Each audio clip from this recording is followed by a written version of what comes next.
ആ ഖുർആനിനെയാണ് പ്രേമപൂർവ്വം ബൂസിരി ഇമാം ചൊല്ലുന്നത്. നമുക്ക് ഖുർആൻ ഓതണം. നിത്യജീവിതത്തിൽ ഖുർആൻ ഒഴിഞ്ഞ ഒരു ദിവസവും ഉണ്ടാകരുത്. ഖുർആൻ ഓതുമ്പോൾ അതിന്റെ ആശയങ്ങൾ അറിയണം, ആലോചിക്കണം. ഖുർആനിലെ ഓരോ സൂക്തവും എടുത്ത് മുന്നിൽ വെക്കുമ്പോൾ, ഞാൻ നേരത്തെ പറഞ്ഞത് പൂർത്തീകരിച്ചിട്ടില്ല, ഈ ആയത്ത് സഫരിയാണോ എന്നതിന്റെ അർത്ഥം ഇതിറങ്ങുമ്പോ എന്റെ ഹബീബ് യാത്രയിലായിരുന്നോ എന്നാണ്. ഈ ആയത്ത് ഹളരിയാണോ എന്നതിന്റെ അർത്ഥം ഈ ആയത്ത് ഇറങ്ങുമ്പോ എന്റെ ഹബീബ് എവിടെങ്കിലും ഇരിക്കുകയായിരുന്നോ എന്നാണ്. ഈ ആയത്ത് ലൈലിയാണോ എന്നതിന്റെ അർത്ഥം ഈ ആയത്തിറങ്ങുമ്പോ എന്റെ തങ്ങള് രാത്രിയിലായിരുന്നോ എന്നാണ്. ഈ ആയത്ത് നഹാരിയാണോ എന്നതിന്റെ അർത്ഥം എന്റെ മുത്തുനബി തങ്ങള് പകലിരിക്കുമ്പോഴാണോ ഇത് വന്നത് എന്നാണ്. അല്ല, ഈ ആയത്ത് മക്കിയാണോ എന്ന് ചോദിക്കുമ്പോ ത്യാഗപൂർണമായ ഹിജറയുടെ മുമ്പാണോ ഇതെന്നാണ് അതിന്റെ അർത്ഥം. അല്ല, ഇത് മദനിയാണോ എന്ന് ചോദിക്കുമ്പോ ആനന്ദത്തോടെ മദീനയുടെ മണ്ണിൽ നിൽക്കുമ്പോഴായിരുന്നോ എന്നാണ് അതിന്റെ ചോദ്യം. ഇതിന് നാസിഖുണ്ടോ എന്ന് ചോദിക്കുമ്പോ ഹബീബായ തങ്ങളുടെ കരുണ സ്പർശം അതിൽ എത്രയുണ്ട്, വീണ്ടും വായിക്കാൻ എന്നാണ് അതിന്റെ അർത്ഥം. ഈ പറയുന്നത് നിങ്ങൾക്ക് എങ്ങനെ മനസ്സിലാകുന്നു എന്ന് എനിക്കറിയില്ല. പ്രിയമുള്ളവരെ, ഹബീബായ സല്ലല്ലാഹു അലൈഹി വസല്ലം തങ്ങളുടെ ശ്വാസോച്ഛ്വാസത്തിന്റെ കഥ പറയുന്നതാണ് ഖുർആൻ. അവിടുത്തെ വിശ്രമവും ക്ഷീണവും ആരോഗ്യവും അവിടുത്തെ സന്തോഷവും എല്ലാം പറയുന്നതാണ് ഖുർആൻ. തങ്ങൾ ബേജാറിലാണോ? വല്ലാഹു യഅസിമുക മിനന്നാസ്. തങ്ങൾ പുതച്ചു കിടക്കുകയാണോ? യാ അയ്യുഹൽ മുദ്ദസ്സിർ. തങ്ങൾ വീട്ടിലെ അരമനയുടെ ഉള്ളിലാണോ? യാ അയ്യുഹൽ മുസമ്മിൽ. തങ്ങളെ അവിടുന്ന് ബേജാറിലാണോ? സാനിയസ്നൈനി ഇദ്ഹുമാ ഫിൽ ഗാർ. ഇങ്ങനെ ഒന്ന് വായിക്കൂ. നബി സല്ലല്ലാഹു അലൈഹി വസല്ലം തങ്ങളുടെ ജീവിതത്തിന്റെ ദിനരാത്രങ്ങളോട് ചേർത്ത് വെച്ചുകൊണ്ട് ചോദിക്കൂ, തങ്ങളെ വിഷമിക്കരുത്, അല്ലാഹു സഹായിക്കും. ലഖദ് നസറക്കുമുല്ലാഹു ബിബദരിൻ വഅൻതും അദില്ല. തങ്ങൾ എന്തിന് ബേജാറാകണം? ബദറിൽ വെച്ച് തുണച്ചില്ലേ? ബദറുൽ കമാലായ തങ്ങളെ കൈവിട്ടില്ലല്ലോ. അതുകൊണ്ട് തങ്ങൾ ബേജാറാകേണ്ടതില്ല. എത്ര മനോഹരമായിട്ടാണ് ഖുർആൻ തങ്ങളോട് സംസാരിക്കുന്നത്. അതല്ലേ നമ്മൾ വായിക്കുന്നത്. ആ കാരുണ്യത്തിന്റെ ശീതളച്ചായയിലല്ലേ ഇസ്ലാമിന്റെ ആളുകൾ അഭിമാനപൂർവ്വം ജീവിക്കുന്നത്. ഹബീബായ സല്ലല്ലാഹു അലൈഹി വസല്ലം തങ്ങളുടെ മുഅ്ജിസത്തായി നമ്മളൊന്ന് വായിക്കുമ്പോൾ മാഷാ അല്ലാഹ്, ആ മഹാനരായ സല്ലല്ലാഹു അലൈഹി വസല്ലം തങ്ങളുടെ പ്രകീർത്തന ലോകത്ത് ഇമാം ബൂസീരി തങ്ങൾ ആശ്ചര്യത്തോടെ നിൽക്കുകയാണ്. അറിയുമോ, ഈ ലോകത്തുള്ള എല്ലാ മേഖലകളിലും മുത്തുനബി തങ്ങളുടെ മുഅ്ജിസത്തുണ്ട്. ഓരോരോ ഉദാഹരണങ്ങൾ പറഞ്ഞാൽ മഹാനരായ ഹബീബായ സല്ലല്ലാഹു അലൈഹി വസല്ലം തങ്ങളുടെ സന്നിധിയിൽ നിന്ന് അബൂ ഹുറൈറ റളിയല്ലാഹു അൻഹു പറയുന്ന ഒരു കാര്യത്തിലേക്ക് ഞാൻ വേഗമങ്ങ് പറഞ്ഞു പോകാം. അബൂ ഹനീഫ ഇമാം തങ്ങൾ അവിടുത്തെ ഖസീദത്തുൻ നുഅ്മാനിയിൽ പറഞ്ഞതെങ്ങനെയാണ്? ലക മുഅ്ജിസാത്തുൻ അഅജസത് കുല്ലൽ വറാ. അതേ, ഹബീബായ തങ്ങൾ ഒരു ഭാഗത്ത് നേതാവാണ്. അനുയായികളുടെ മുഴുവനും ദാഹം ശമിപ്പിച്ചിട്ട് ദാപാനപാത്രം വാങ്ങിയ മാതൃകയുടെ നേതാവിനെ ഇവിടെ വായിക്കാനുണ്ട്. മുഅ്ജിസത്ത് കൊണ്ട് അനുയായികൾക്ക് ശമനം നൽകിയത് ഇവിടെ വായിക്കാനുണ്ട്. പള്ളിമുറ്റത്ത് വേദനിച്ച് കിടക്കുന്ന ഒരു പൗരന്റെ വേദനയിലേക്ക് കടന്നു ചെന്നത് ഇവിടെ വായിക്കാനുണ്ട്. ഹബീബായ തങ്ങളുടെ ജീവിതത്തിന്റെ അധ്യായങ്ങൾ ഓരോന്നും 1000 ഉപദേശങ്ങളാണ്. ഇതെല്ലാം നിറച്ചു വെച്ച മുഅ്ജിസത്തിന്റെ കേദാരമേ, അല്ലാഹുവിന്റെ കലാമാകുന്ന ഖുർആൻ. ആ ഖുർആനിനെ നോക്കിയാൽ റദ്ദത്ത് ബലാഗതുഹാ ദഅവാ മുആരിളിഹാ റദ്ദൽ ഗയൂരി യദൽ ജാനിയനിൽ ഹുറമീ. ഖുർആനിന്റെ ആശ്ചര്യമുള്ള ഭാഷ, ആ ഭാഷ പഠിക്കാൻ ലോകത്തെത്ര ഗ്രന്ഥങ്ങളാണ്, വ്യാഖ്യാനങ്ങൾ എത്ര കോടികളാണ്. ഇതെല്ലാം ഉണ്ടായിരിക്കെ നമുക്ക് ഖുർആനിന്റെ മുറ്റത്തേക്ക് വരാം. അതെന്റെ പൊന്നാര മുത്തുനബിക്ക് അല്ലാഹു കൊടുത്ത സമ്മാനമാണ് ഖുർആൻ. ഓരോ കൊല്ലവും വിചാരിക്കും ഇക്കൊല്ലം വെറുതെ അങ്ങ് തീർക്കണം, അടുത്ത കൊല്ലം നമുക്ക് അടുത്ത ഒരു ലോകത്തേക്ക് ഈ സ്നേഹപ്രപഞ്ചം കൊണ്ടുപോകണം. പക്ഷേ എന്തു ചെയ്യാൻ, ബുസീരി ഇമാമ കാലത്തെ ചവിട്ടി മെതിച്ച് കാൽ ചുവട്ടിൽ മെരുക്കി വെച്ചിട്ടാണല്ലോ പ്രണയപാത്രത്തെ പറയാൻ തുടങ്ങിയത്. പിന്നെ കാലത്തിനെങ്ങനെയാണ് ബുസീരി ഇമാമിനെ മറികടക്കാനാവുക, അവിടുത്തെ പ്രകീർത്തനങ്ങളെ തോൽപ്പിക്കാനാവുക? ഹബീബുനാ സല്ലല്ലാഹു അലൈഹി വആലിഹി വഅസ്ഹാബിഹി വസല്ലം തങ്ങളെയും മുൻകാല പ്രവാചകന്മാരെയും ഒന്ന് ചേർത്ത് വായിക്കാൻ ഒരുങ്ങിയാൽ കലീമുല്ലാഹി മൂസാ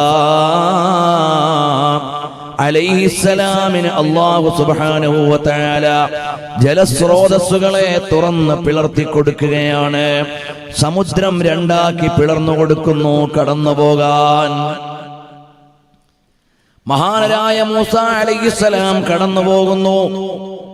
എന്നാൽ അതിനെ ആശ്ചര്യമായി ഹബീബായ സല്ലല്ലാഹു അലൈഹി വസല്ലം തങ്ങൾക്ക് ഇഖ്തറബത്തിസ്സാഅതു വൻശഖൽ ഖമർ, അല്ലാഹു സുബ്ഹാനഹു വ തആല ചന്ദ്രനെ രണ്ട് പിളർപ്പാക്കി നൽകുകയാണ്.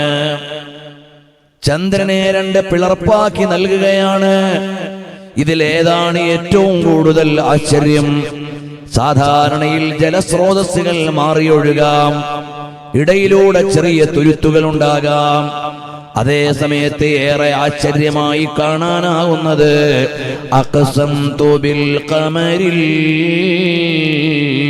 മുൻശഖിൻ ലഹു, ഹബീബായ സല്ലല്ലാഹു അലൈഹി വസല്ലം തങ്ങളുടെ ആംഗ്യമൊന്ന് കണ്ടപ്പോഴേക്ക് ചന്ദ്രൻ രണ്ട് പിളർപ്പായി മാറിക്കൊടുക്കുകയാണ്. ആ ഉദാഹരണം നിങ്ങളുടെ മുമ്പിലേക്ക് അവതരിപ്പിച്ചത് ഖുർആനാണ്. കഴിഞ്ഞ സ്നേഹപ്രപഞ്ച പരമ്പരയിൽ നമ്മൾ അത് വിശദീകരിച്ചിട്ടുണ്ട്, അതുകൊണ്ട് അതിലേക്ക് പോകുന്നില്ല. ചന്ദ്രൻ പിളർന്ന സംഭവം, ആ സമയത്ത് ലോകത്തുള്ള ക്ലോക്കുകളും ജനാവസ്ഥകളും എല്ലാം വെച്ചുകൊണ്ടുള്ള വിശദ പഠനങ്ങൾ സീറയുടെ പണ്ഡിതന്മാര് നടത്തിയിട്ടുണ്ട്. ബിബ്ലിക്കൽ റഫറൻസുകളിൽ യെശയ്യാവിന്റെ സുവിശേഷത്തിൽ സൂര്യനും ചന്ദ്രനും എല്ലാം വെയിറ്റ് ചെയ്ത സന്ദർഭങ്ങൾ ക്രൈസ്തവ ലോകം വിശ്വസിക്കുന്നുണ്ട്. അതുകൊണ്ട് തന്നെ ഹബീബായ സല്ലല്ലാഹു അലൈഹി വആലിഹി വഅസ്ഹാബിഹി വസല്ലം തങ്ങൾക്ക് അല്ലാഹു സുബ്ഹാനഹു വ തആല ചന്ദ്രനെ രണ്ട് പിളർപ്പാക്കി നൽകുകയാണ്. ഹാജരുള്ള ആളുകളോട് പറഞ്ഞു, ഇശ്ഹദൂ, നിങ്ങൾ സാക്ഷിയായിക്കോളൂ, കണ്ടോളൂ, ഈ രണ്ട് പർവ്വത മുഖങ്ങളിലേക്ക് ചന്ദ്രന്റെ രണ്ട് പിളർപ്പുകൾ നീങ്ങി നിൽക്കുന്നത് കാണുന്നില്ലേ? ഇമാം ബുഖാരി റിപ്പോർട്ട് ചെയ്തതാണ്. മൂസാ നബി അലൈഹിസ്സലാമിന് അല്ലാഹു തആല കൊടുത്ത സുപ്രധാനമായ ഒരു മുഅ്ജിസത്താണ് കലീമുല്ലാഹ്, അല്ലാഹുവിന്റെ കലീമായ മൂസാ അലൈഹിസ്സലാം. എന്നാൽ ഹബീബായ സല്ലല്ലാഹു അലൈഹി വആലിഹി വഅസ്ഹാബിഹി വസല്ലം തങ്ങളെ അല്ലാഹു സുബ്ഹാനഹു വ തആല വാനലോകത്തെ അത്യുന്നതങ്ങളിലേക്ക് ക്ഷണിക്കുകയാണ്. അത്യുന്നതങ്ങളിലേക്ക് ക്ഷണിച്ചു. മൂസാ അലൈഹിസ്സലാമിനെ ഭൂമിയിൽ നിന്ന് അല്ലാഹുവിന്റെ കലാമ തിരുവചനം കേൾക്കാൻ അവസരം ഒരുക്കി കൊടുക്കുമ്പോൾ അത് വരുമ്പോഴേക്ക് തന്നെ തജല്ലിയിലേക്ക് അല്ലാഹുവിനെ കാണാനുള്ള ആഗ്രഹത്തിൽ നിന്ന് അല്ലാഹുവിന്റെ തജല്ലിയിലേക്ക് അടുക്കുമ്പോഴേക്ക് ഫഖറ മൂസാ സൈഖാ, മൂസാ നബി അലൈഹിസ്സലാം വീഴുകയാണ്. മൂസാ അലൈഹിസ്സലാം മറിഞ്ഞു വീണു, തബ്ദരായി വീണു. എന്നാൽ എൻ്റെ പ്രിയമുള്ള മുഅ്മിനീങ്ങളെ അറിയണേ, ഹബീബായ സല്ലല്ലാഹു അലൈഹി വസല്ലം തങ്ങൾക്ക് വാനലോകത്തിന്റെ ഉന്നത മണ്ഡലങ്ങളിലേക്ക് സൽക്കാരമൊരുക്കി.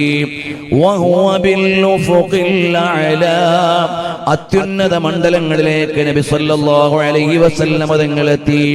ثم دنا فتدلى فكان قاب قوسين أو أدنى. അല്ലാഹു സുബ്ഹാനഹു വ തആലയുമായി പ്രത്യേക സംഭാഷണത്തിന്റെ തലത്തേക്ക് വിളിക്കുകയാണ്. ആ വിളിക്കുന്ന സമയത്ത് വാനലോകത്തൊരുക്കിയ സ്വീകരണങ്ങളെ നോക്കിയാൽ നിങ്ങളൊന്ന് ആലോചിച്ചു നോക്ക്. വിദേശ പ്രതിനിധികൾ നമ്മുടെ രാജ്യത്തേക്ക് വരുമ്പോൾ ഈ രാജ്യത്തെ വേറിട്ട കലകളും അവർക്ക് വരുന്ന അതിഥികൾക്ക് താല്പര്യമുള്ള കലാരൂപങ്ങളും പ്രത്യേക വ്യക്തിത്വ പരിഗണനയോടുകൂടി നൽകാറുണ്ട്. എന്നാൽ നബി സല്ലല്ലാഹു അലൈഹി വഅലിഹി വസല്ലം തങ്ങൾക്ക് ആകാശത്തിന്റെ 7 മണ്ഡലങ്ങളിൽ അല്ലാഹു സുബ്ഹാനഹു വ തആല പ്രത്യേക പ്രതിനിധികളെ നിർത്തി. ഇസ്രാഇന്റെ സഞ്ചാരം തൽക്കാലം അവിടെ നിൽക്കട്ടെ, അതിലേക്ക് ഞാൻ പോകുന്നില്ല. മിഅ്റാജിന്റെ 7 മണ്ഡലങ്ങളിൽ ഹബീബായ സല്ലല്ലാഹു അലൈഹി വസല്ലം തങ്ങൾ കടന്നു പോകുമ്പോൾ ഓരോ വാനമണ്ഡലത്തിലും അല്ലാഹു തആല വെച്ചത് പ്രത്യേകമായ ആശയപ്പൊരുളുകൾ നിറഞ്ഞ സ്വീകരണമാണ്. വിദേശ രാജ്യത്ത് നിന്ന് വിദേശ രാഷ്ട്ര പ്രമുഖന്മാര് നമ്മുടെ രാജ്യത്തേക്ക്, മറ്റു രാജ്യങ്ങളിലേക്ക് നമ്മുടെ രാഷ്ട്രപ്രതിനിധികൾ ഒക്കെ ചെല്ലുമ്പോൾ ആ സ്വീകരിക്കുന്നതിന് എന്തെല്ലാം ഔദ്യോഗിക ചിട്ടകളാണ്. കലാരൂപങ്ങളെ തിരഞ്ഞെടുക്കുന്നത് ഏതെല്ലാം താല്പര്യത്തിലാണ്. അവരുടെ രാജ്യവുമായി സമ്പർക്കം പുലർത്താനുള്ള മാനദണ്ഡങ്ങളെല്ലാം അതിന്റെ ഇടയിലുണ്ടാകാം. എന്നാൽ നബി സല്ലല്ലാഹു അലൈഹി വസല്ലം തങ്ങളെ വാനലോകത്ത് സ്വീകരിക്കാൻ വെച്ച ഓരോ അമ്പിയാക്കന്മാർക്കും പ്രത്യേകമായ സന്ദേശമാണ് മുത്തുനബി സല്ലല്ലാഹു അലൈഹി വസല്ലം തങ്ങളോട് നൽകാനുള്ളത്. ഇത് മഹാന്മാരായ സ്വഹീഹിന്റെ പണ്ഡിതന്മാർ ഓരോ ആകാശമണ്ഡലത്തിലും കടന്നുപോയത് നിവേദനം ചെയ്യുന്നുണ്ട്. ഇമാം ബുഖാരി തങ്ങൾ തന്നെ നബി സല്ലല്ലാഹു അലൈഹി വസല്ലം തങ്ങൾ ആകാശമണ്ഡലങ്ങളെ കടന്നുപോയ ഘട്ടങ്ങളെ വിശദീകരിക്കുന്നു. അതൊന്നും ഇപ്പോൾ നമ്മളിവിടെ വായിക്കുന്നില്ല. നമ്മുടെ സ്നേഹപ്രപഞ്ച പരമ്പരയിൽ എവിടെയോ മിഅ്റാജ് നമ്മൾ വിശദീകരിച്ചിട്ടുണ്ട്. അതുകൊണ്ട് ഇപ്പോഴത് ആവർത്തിക്കുന്നില്ല. അതേ സമയത്ത് ഹബീബായ സല്ലല്ലാഹു അലൈഹി വസല്ലം തങ്ങൾ കടന്നു ചെല്ലുമ്പോ ഒന്നാം ആകാശത്ത് നിൽക്കുന്ന മഹാനരായ സയ്യിദുനാ അബുൽ ബശർ ആദം അലൈഹിസ്സലാം. ആദം അലൈഹിസ്സലാമിനെ അവിടെ നിർത്തുന്നതിന് പിന്നിൽ എന്താണ് താല്പര്യമുള്ളത്? ആദം അലൈഹിസ്സലാം നൽകുന്ന സന്ദേശം എന്താണ്? മഹാന്മാരായ പണ്ഡിതന്മാര് വിശദീകരിക്കട്ടെ. മഹാനരായ ആദം അലൈഹിസ്സലാം അനുഗ്രഹങ്ങളുടെ പറുദീസയായ സ്വർഗത്തിലായിരുന്നു ഉണ്ടായിരുന്നത്. ആ സ്വർഗത്തിൽ നിന്ന് മൂല്യം കുറഞ്ഞ ഭൗതികമായ ലോകത്തേക്ക്, ഭൗമികമായ ലോകത്തേക്ക് വരികയാണ്. ന്യായമായും സ്വർഗം വിട്ടതിന്റെ ദുഃഖം ആദം അലൈഹിസ്സലാമിനുണ്ട്. എന്നാൽ ഭൂമിയിൽ വന്ന് കഅബാലയത്തിന്റെ നാട്ടിൽ നിൽക്കുകയും ഇവിടെ അവിടുത്തെ സന്താന പരമ്പരകളിലൂടെ വിലാസങ്ങൾ ഉണ്ടാവുകയും ചെയ്തപ്പോൾ പുതിയ ഒരു ഉന്മേഷമാണ് ആദം നബി അലൈഹിസ്സലാമിനുണ്ടാവുന്നത്. സ്വർഗം വിട്ട നൊമ്പരം അത് നിയോഗത്തിന്റെ ഭൂമിയാണ്. എന്നാൽ ഭൂമിയിലെ ജീവിതം അത് കർമ്മത്തിന്റെ ഭൂമിയാണ്. കർമ്മഭൂമിയിൽ വന്ന് സന്തോഷിക്കണം. നിയോഗ ഭൂമി വളരെ സന്തോഷമുള്ളതായിരിക്കാം, എന്നാലും വിഷമിക്കേണ്ടതില്ല. സ്വർഗത്തിൽ നിന്ന് പോന്നതിന്റെ ദുഃഖമുണ്ടെങ്കിലും ഈ ലോകത്തുണ്ടായ വിപ്ലവങ്ങളുടെയും മുന്നേറ്റങ്ങളുടെയും സന്താന പരമ്പരകളുടെയും സന്തോഷം മഹാനരായ ആദം നബി അലൈഹിസ്സലാമിനുണ്ടല്ലോ. ഇത് ഹബീബായ തങ്ങൾക്കൊരു ഉണർത്തലാണ്. കാരണം മക്ക വിടാൻ നേരം തങ്ങൾ പറഞ്ഞു, മിന്ന ഹബ്ബിൽ ബിലാദി ഇലല്ലാഹ്,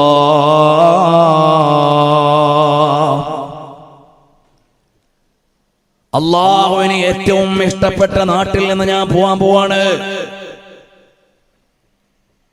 ഹബീബായ സല്ലല്ലാഹു അലൈഹി വഅലിഹി വസല്ലം തങ്ങൾ പറഞ്ഞത്, മിൻ അഹബ്ബിൽ ബിലാദി ഇലയ്യ, അല്ലാഹുവേ എനിക്ക് ഏറ്റവും ഇഷ്ടപ്പെട്ട ഈ നാട്ടിൽ നിന്ന് പോകാൻ പോവാണ്. ഇഷ്ടമുള്ള വീടാകുന്ന സ്വർഗത്തിൽ നിന്ന് ആദം നബിക്ക് പോരാൻ പ്രയാസമുണ്ടായിരുന്നതുപോലെ ജന്മനാട്ടിൽ നിന്ന് ഹബീബായ സല്ലല്ലാഹു അലൈഹി വസല്ലം തങ്ങൾക്ക് യാത്ര പറയാൻ വേദനയുണ്ടായിരുന്നു. എന്നാൽ മദീനയുടെ മണ്ണിലേക്ക് വന്നപ്പോൾ തങ്ങള് പറഞ്ഞു, മിൻ അഹബ്ബിൽ ബിലാദി ഇലയ്യ ഇലാ അഹബ്ബിൽ ബിലാദി ഇലൈക യാ അല്ലാഹ്, അല്ലാഹുമ്മ ബാരിക് ലനാ ഫീ മദീനതിനാ വഫീ മുദ്ദിനാ വഫീ സാഇനാ. അല്ലാഹുവേ, നീ നിന്റെ ഖലീലായ ഇബ്രാഹിം നബി അലൈഹിസ്സലാമിന് മക്കയിൽ എന്തെല്ലാമാണ് നൽകിയത്, അതിനേക്കാൾ കൂടുതൽ ഈ മദീനയിൽ നീ എനിക്ക് നൽകണമേ. നീ നിന്റെ ഖലീലിന് ഹറമായി നൽകിയതാണ് മക്ക. എന്നാൽ നിന്റെ ഹബീബായ എനിക്ക് മാ ബൈന ലാബതയിൽ മദീനത്തി ഹറമുൻ, ഈ രണ്ട് കുന്നുകൾക്ക് രണ്ട് കുന്നുകൾക്കിടയിലുള്ള സ്ഥലത്തെ നീ എനിക്ക് ഹറമാക്കി തരണേ അല്ലാഹ്. മക്കയിൽ എന്തെല്ലാം വെച്ചിട്ടുണ്ടോ അതിന്റെ ഇരട്ടി മദീനയിൽ തരണേ റബ്ബേ. നിയോഗത്തിന്റെ ഭൂമിയിൽ നിന്ന് പ്രബോധനത്തിന്റെ കർമ്മഭൂമിയിൽ വരുമ്പോൾ ഇഷ്ടപ്പെട്ട സ്വന്തം വീട് വിട്ടുകൊണ്ട് കർമ്മത്തിന് വേണ്ടി തെരഞ്ഞെടുത്ത ഭൂമിയിൽ വന്ന് സംതൃപ്തിയടഞ്ഞു. അതാണ് ആദം നബി അലൈഹിസ്സലാമിന്റെ സന്ദേശം. നബി സല്ലല്ലാഹു അലൈഹി വസല്ലം തങ്ങൾക്ക് ആശ്വാസം നൽകാനുള്ള ഒരു സ്വീകരണമാണ് അവിടെ ഒരുക്കി വെച്ചിട്ടുള്ളത് ആദം നബി അലൈഹിസ്സലാമിന്റെ സ്വാഗതത്തിലൂടെ. അടുത്ത ആകാശത്തിലേക്ക് ചെല്ലുമ്പോൾ ഈസാ അലൈഹിസ്സലാമും യഹ്യാ അലൈഹിസ്സലാമും ഉണ്ട്. ഏതെല്ലാം പ്രവാചകന്മാരിൽ നിന്ന് എന്തിനാണ് ഇവരെ തെരഞ്ഞെടുത്തത്? മഹാന്മാരായി ഈ പ്രവാചകന്മാർ നബി സല്ലല്ലാഹു അലൈഹി വസല്ലം തങ്ങൾക്ക് നൽകുന്ന സന്ദേശം എന്താണ്? വഅക്കദതു സുഹദഹു ഫീഹാ ലറൂറതുഹു ഇന്നൽ ലറൂറത ലാ തഅദു അലൽ ഇസ്മി. ഈ രണ്ട് പ്രവാചകന്മാരും പരിത്യാഗത്തിന്റെ ഉദാഹരണങ്ങളാണ്. ഈ ലോകത്തെ ആടയാഭരണങ്ങളൊന്നും ആവശ്യമില്ല, ജീവിത സൗകര്യങ്ങളൊന്നും ആവശ്യമില്ല. തീർത്തും പരിത്യാഗപൂർണമായ ജീവിതം നബി സല്ലല്ലാഹു അലൈഹി വഅലിഹി വസല്ലം തങ്ങളുടെ ലളിതമായ ജീവിതത്തിന്റെ ഒരുപാട് ഉദാഹരണങ്ങൾ കഴിഞ്ഞ ദിവസങ്ങളിൽ നമ്മൾ പറഞ്ഞിട്ടുണ്ട്. പ്രിയപ്പെട്ട മകൾ ഫാത്തിമ റളിയല്ലാഹു അൻഹയുടെ വീട്ടിലേക്ക് കടന്നു ചെല്ലുമ്പോൾ വർണ്ണാഭമായ ഒരു കർട്ടൻ തൂക്കിയിട്ടിട്ടുണ്ട്. നബി സല്ലല്ലാഹു അലൈഹി വസല്ലം തങ്ങൾ വീട് വിട്ടിറങ്ങി അങ്ങ് പോയി. അലിയാർ തങ്ങൾ ചോദിച്ചു, അല്ല എന്തേ അങ്ങ് പോയത്? തങ്ങൾ ഈ വീട്ടിലേക്ക് വന്നിട്ട് കയറാതെ അങ്ങ് പോയതെന്താണ്? നിങ്ങൾ വീട്ടിൽ വിരിച്ചിരിക്കുന്ന വിരിപ്പെണിക്ക് വേണ്ടത്ര തൃപ്തിയായില്ല. അതിനെന്താണ് ഞങ്ങൾ ചെയ്യേണ്ടത്? അതെടുത്ത് ഈ ഗ്രാമത്തിന്റെ അങ്ങേയറ്റത്തൊരു പാവപ്പെട്ട ഒരാളുണ്ട്, അയാൾക്ക് കൊടുക്കുമ്പോൾ എനിക്ക് സന്തോഷമാകും. ഹബീബായ സല്ലല്ലാഹു അലൈഹി വസല്ലം തങ്ങൾ മകൾക്ക് പരിത്യാഗത്തിന്റെ അധ്യായം പഠിപ്പിച്ചു കൊടുത്തു. അങ്ങനെ പരിപൂർണമായി ഈ ലോക സൗകര്യങ്ങളിൽ നിന്ന് വിട്ടുനിൽക്കുന്ന ഹബീബായ സല്ലല്ലാഹു അലൈഹി വസല്ലം തങ്ങൾക്ക് മുൻകാല പ്രവാചകന്മാരിൽ നിന്ന് അത്യുത്തമമായ ഉദാഹരണമാണ് ഫിസ്സുഹ്ദി വത്തവക്കുലി ഈസാ വയഹ്യാ. ഈസാ അലൈഹിസ്സലാമും യഹ്യാ നബി അലൈഹിസ്സലാമും ആകാശത്തിന്റെ രണ്ടാം മണ്ഡലത്തിൽ നിൽക്കുകയാണ്. മൂന്നാമത്തെ മണ്ഡലത്തിലുള്ളതാരാണ്? നബിയുല്ലാഹി യൂസുഫ് അലൈഹിസ്സലാം. വേറെ ഏതെല്ലാം പ്രവാചകന്മാരുണ്ട്? യൂസുഫ് നബി അലൈഹിസ്സലാമിനെ അവിടെ സ്വീകരണത്തിന് വെച്ചപ്പോൾ എന്ത് സന്ദേശമാണ് നൽകിയത്? അതേ മറ്റൊന്നുമല്ല, ലാ തസ്രീബ അലൈക്കുമുൽ യൗം. ഒരുപാട് മർദ്ദനങ്ങളും പീഡനങ്ങളും പരദേശ യാത്രകളും എല്ലാം അനുഭവിക്കേണ്ടി വന്ന മഹാനായ യൂസുഫ് അലൈഹിസ്സലാം സഹോദരങ്ങളോട് പ്രതികാരം ചോദിക്കാൻ പറ്റുന്ന ഒരു നാള് കിട്ടി. അന്ന് മഹാനരായ യൂസുഫ് അലൈഹിസ്സലാം പറഞ്ഞു, ഇല്ല, എനിക്ക് ആരോടും പ്രതികാരമില്ല. ലാ തസ്രീബ അലൈക്കുമുൽ യൗം. ഇന്നൊരാളോടും പ്രതികാരം പറയുന്ന ദിവസമല്ല. കാരണം മക്കാ വിജയത്തിന്റെ അത്യുജ്വലമായ മുന്നേറ്റ നാളിൽ ലോകത്തിന് തുല്യതയില്ലാത്ത മാപ്പ് പ്രഖ്യാപിച്ച നേതാവല്ലേ, കാരുണ്യത്തിന്റെ കേദാരമായ റഹ്മത്തുൽ ലിൽ ആലമീൻ, സാഹിബുത് തർഫിൽ കഹീൽ വൽ ഖദ്ദിൽ ലസീൽ والزمزم والسلسبيل محمد رسول الله صلى الله عليه وسلم. സലാത്തൊക്കെ ചൊല്ലലേ. സയ്യിദുനാ മുഹമ്മദുർ റസൂലുള്ളാഹ് സല്ലല്ലാഹു അലൈഹി വആലിഹി വഅസ്ഹാബിഹി വസല്ലമ തങ്ങൾ എല്ലാവർക്കും മാപ്പ് പ്രഖ്യാപിക്കുകയാണ്. അതിന് പറ്റുന്ന ഒരു നാളാണ്. ആ വലിയ സന്ദേശമാണ് മഹാനരായ യൂസുഫ് നബി അലൈഹിസ്സലാം നിൽക്കുന്നത്. മാത്രമല്ല, സൗന്ദര്യത്തിന്റെ ഉദാഹരണമായി ലോകത്ത് നിൽക്കുന്ന യൂസുഫ് നബി അലൈഹിസ്സലാമിനോട് പരിപൂർണ സൗന്ദര്യമായ ഐനുൽ ജമാൽ ഹബീബായ സ്വല്ലല്ലാഹു അലൈഹി വസല്ലം തങ്ങൾ എത്തിപ്പെടുകയാണ്. നബി സല്ലല്ലാഹു അലൈഹി വസല്ലം തങ്ങളുടെ സൗന്ദര്യത്തിന് അല്ലാഹു തആല പ്രത്യേകമായ ഒരു ഹിഫ്ള് നൽകി. അതുകൊണ്ടാണ് യൂസുഫ് നബി അലൈഹിസ്സലാമിന്റെ സൗന്ദര്യത്തിൽ സ്ത്രീകൾ ആകൃഷ്ടരായതുപോലെ നബി സല്ലല്ലാഹു അലൈഹി വസല്ലം തങ്ങളുടെ സൗന്ദര്യത്തിൽ അക്കാലത്തെ ഒരു പെണ്ണിനും അവിഹിതമായി ചിന്തിക്കാൻ കഴിഞ്ഞില്ല, അപമര്യാദയായി ആലോചിക്കാൻ കഴിഞ്ഞില്ല. കാരണം അത് കമാലാണ്, ജമാലാണ്. ജമാല് മാത്രമല്ല, കമാലാണ്. ഒരിക്കലും ഒരു ദുഷ്ടചിന്തകളോ ഒരു മോശമായ വിചാരങ്ങളോ ഒരാളുടെ മനസ്സിൽ വരാനും ഹബീബായ സ്വല്ലല്ലാഹു അലൈഹി വസല്ലം തങ്ങൾ കാരണമാകാൻ പറ്റില്ല. അങ്ങനെ ഹിഫ്ള് നൽകപ്പെട്ട സൗന്ദര്യത്തിന്റെ ഉടമയാണ് സയ്യിദുനാ ഹബീബുനാ മുഹമ്മദുർ റസൂലുള്ളാഹ് സ്വല്ലല്ലാഹു അലൈഹി വആലിഹി വഅസ്ഹാബിഹി വസല്ലം തങ്ങൾ. അടുത്ത ആകാശമണ്ഡലത്തിലേക്ക് ചെല്ലുമ്പോൾ അവിടെ സ്വീകരിക്കാൻ നിൽക്കുന്നതാരാണ്? വേറെ ആരുമല്ല, നബിയുല്ലാഹി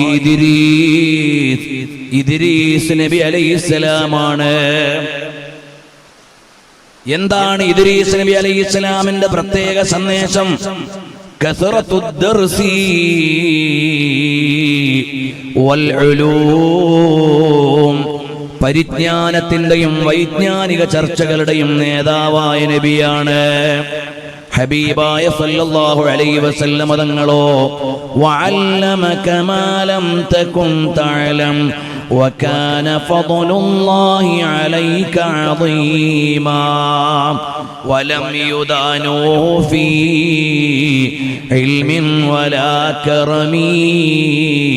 നബി സല്ലല്ലാഹു അലൈഹി വസല്ലം തങ്ങളോട് അറിവിലും ആദരവിലും അടുക്കാൻ ആരുമില്ല.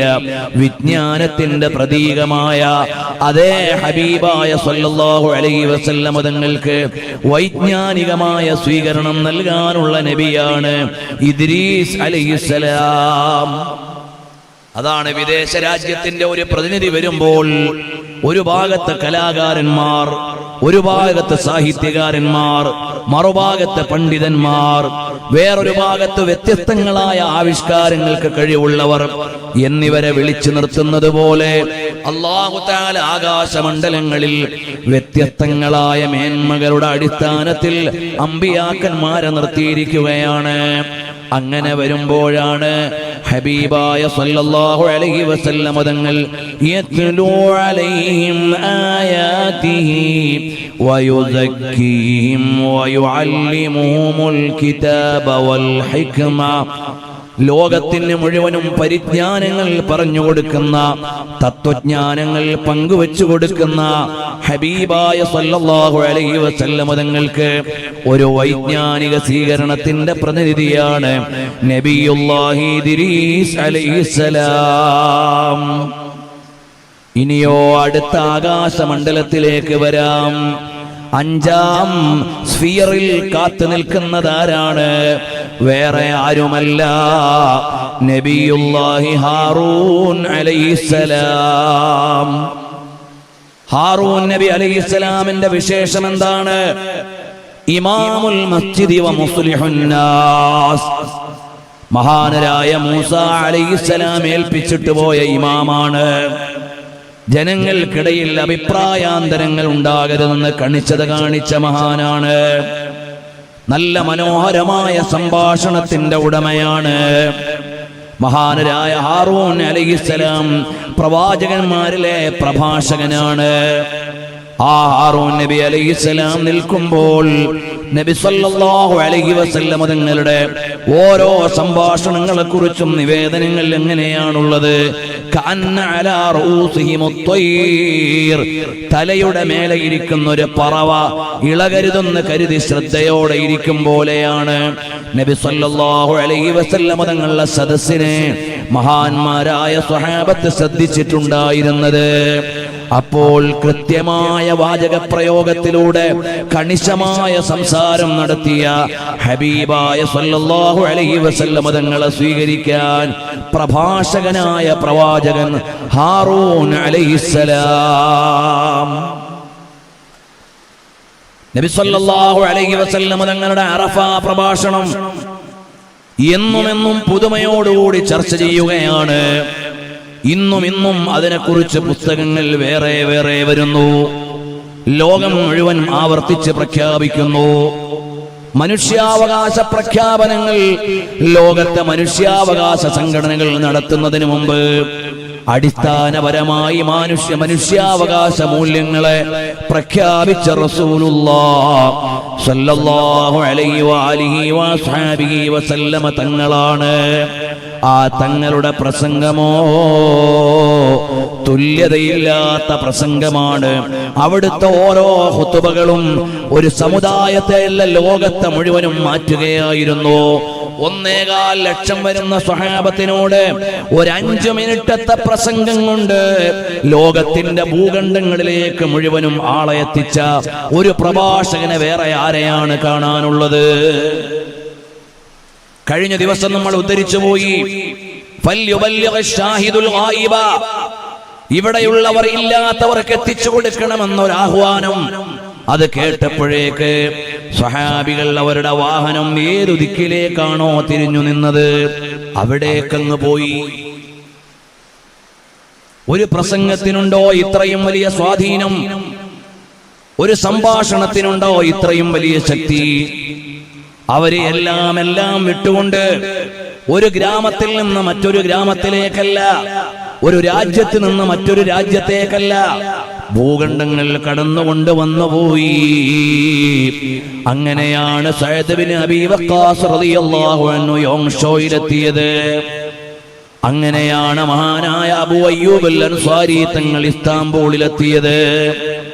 അങ്ങനെയാണ് സ്വഹാബികളുടെ മക്കൾ, ഇന്ത്യ മഹാരാജ്യത്ത് തന്നെ സിദ്ദീഖുൽ അക്ബർ തങ്ങളുടെ മക്കളുണ്ട്, ഉമറുൽ ഫാറൂഖ് തങ്ങളുടെ മക്കളുണ്ട്, ഹബീബായ തങ്ങളുടെ പേരമക്കൾ എത്രയോ ആളുകളുണ്ട്.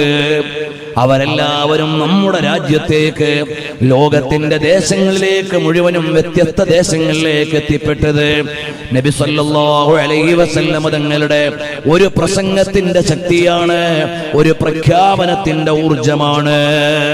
അവിടെയാണ് നബിയുല്ലാഹി ഹാറൂൻ അലൈഹിസ്സലാം മൂസാ നബിയുടെ കൂടെ ഫറോവയുടെ മുമ്പിൽ സംഭാഷണത്തിന് നിയോഗിച്ച നബിയാണ്.